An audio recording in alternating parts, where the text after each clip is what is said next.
We just don't know what will happen one summer when there's no more sea ice. Maybe 4 or 5 years from now. We don't know what the loss of the albedo effect will mean, how much more heat the exposed dark waters will absorb, how quickly that heat will disseminate into the surrounding land masses and unlock the carbon in the permafrost, enough to triple the amount currently in the atmosphere. We don't know when we will pass that tipping point where natural positive feedback processes take over and it's all out of our control. So E.ON's Kingsnorth is the first in line of 8 new coal-fired power stations currently being proposed. Kingsnorth would emit as much as the whole country of Ghana, as much as the 30 lowest emitting countries combined. Last week, the World Development Movement published a report revealing that this one power station could be responsible for 30,000 climate refugees. It is through disobedience that progress has been made. Through disobedience and through rebellion. Sometimes the best way to get something done is to do it for yourself. And when thousands of people act together in civil disobedience, they don't break the law, they change it. Today we are seeing a whole range of policies pushed under the banner of climate change mitigation. But many, if not most of those policies, on the one hand, either protect business as usual for the fossil fuel industry, for agribusiness and logging and plantation companies, while at the same time opening up new lucrative business opportunities for the very corporate industries that have driven us to the verge of global collapse and extinction.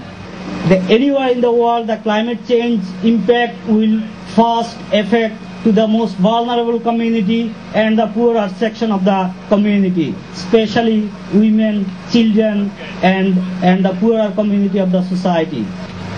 Ministry of Defence spends £33 billion a year on the military budget. And what's the money going into research and development and green technologies and renewables? Absolute peanuts. The climate agenda is a peace agenda. Countries which are self-sufficient and rely on cooperation with other countries in terms of developing electricity cooperation, grids and renewables are countries which will be more pacific and less likely to go to war. We have commentators, pundits, politicians lining up saying that you're wasting your time. That in a recession we can't afford the luxury to worry about the planet. That at a time of economic hardship we haven't got the privilege, we haven't got the self-indulgence, we don't deserve it to worry about the environment. They are wrong, you are right. How on earth did we create an economy so reliant on the short-termist boom and bust speculation of the city while it let our environment and our planet go to rot? How on earth did we create an economy which is not only socially unjust but environmentally unsustainable? And what we're saying to the government, we welcome the Climate Change Act. We congratulate you on the legislation. We're pleased it's now 80%.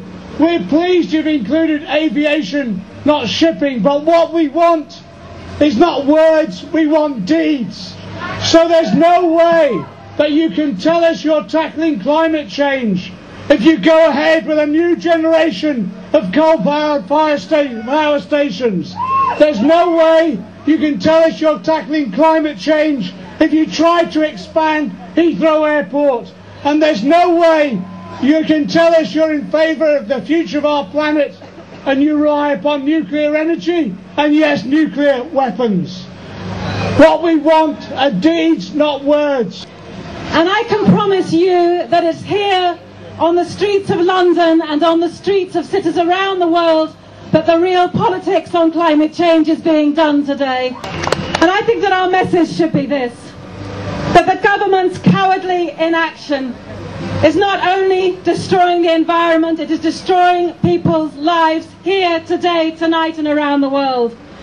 But to continue to expand airports and a fleet of new coal-fired power stations is nothing less than criminal activity. It is crimes against humanity. But let me just finish by saying that some people think that we'll never be able to persuade the politicians to act on this kind of agenda.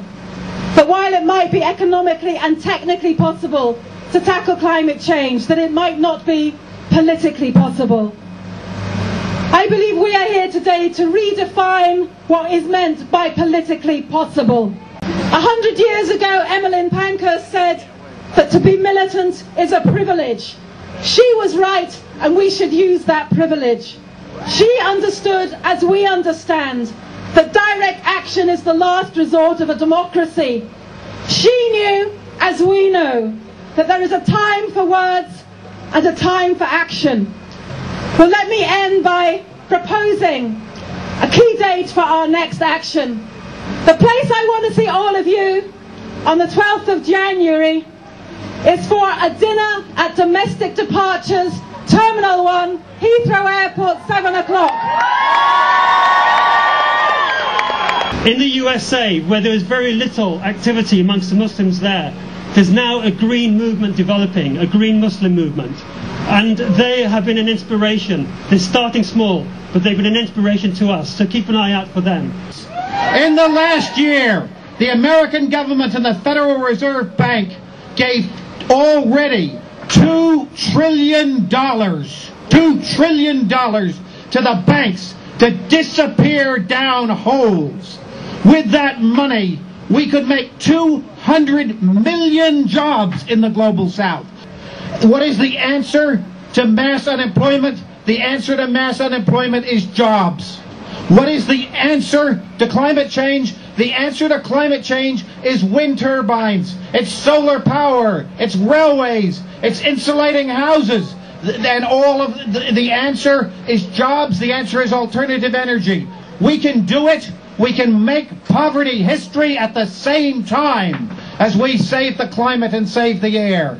And everybody knows it's possible. And every time they tell you the car factories have to close, you come right back and tell them, no, the car factories can make wind turbines.